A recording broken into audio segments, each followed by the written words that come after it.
Hello. Welcome to Purushotam Academy. Today we are going to know the biography of Queen Elizabeth II.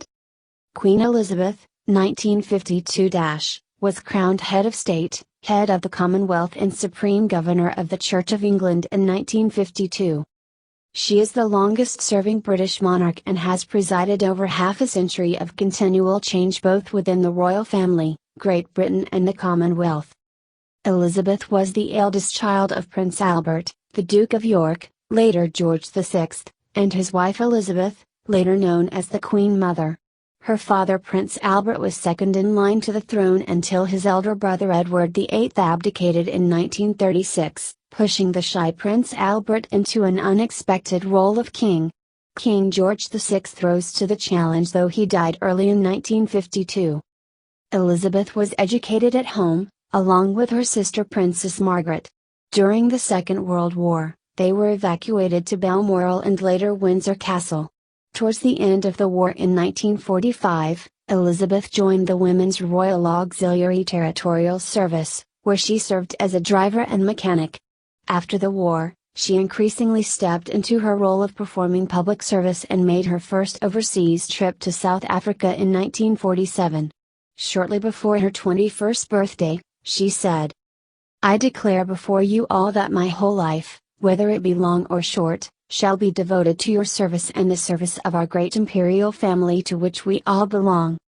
In 1947, she married Prince Philip of Greece and Denmark in a ceremony at Westminster. They had known each other for several years. Some were opposed to the union because of his foreign ties, but this was overcome by his service in the Royal Navy. They have been happily married for over 70 years, and their relationship is a source of mutual strength, even if Prince Philip has a reputation for letting slip the odd colorful remark about foreigners. Elizabeth gave birth to their first child in 1948, the future Prince Charles. They had 4 children in total: Charles, Anne, Andrew, Edward. In 1952, her father George VI passed away and Queen Elizabeth was crowned queen with widespread enthusiasm. Her coronation set TV records around the globe, and it appeared to usher in a new era for the monarchy and British Commonwealth. News of Edmund Hillary reaching the peak of Mount Everest was delayed to coincide with her coronation. It appeared a symbolic end to the post-war austerity. The 1950s could be seen as the golden age for the Queen. Deference and respect to the royal family were still high, and the young Elizabeth looked like the fairy tale princess.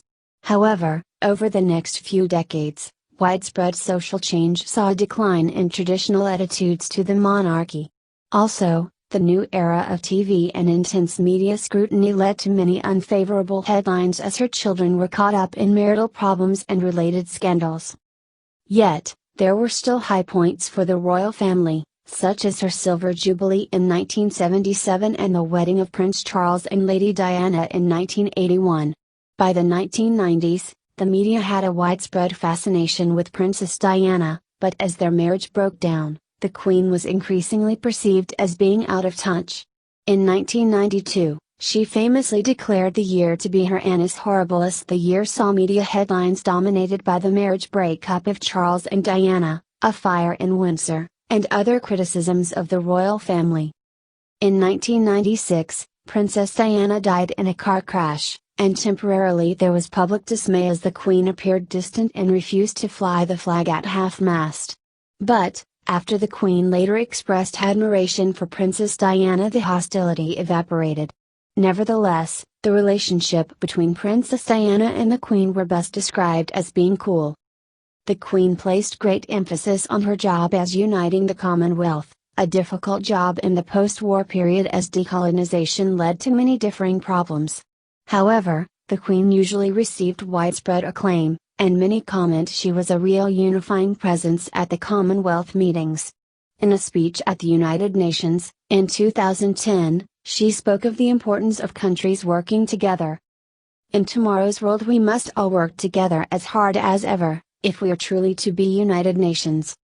After the difficulties of the 1990s, the 2000s saw a resurgence in her popularity as the royal family put many difficulties behind them, and they were able to celebrate good news.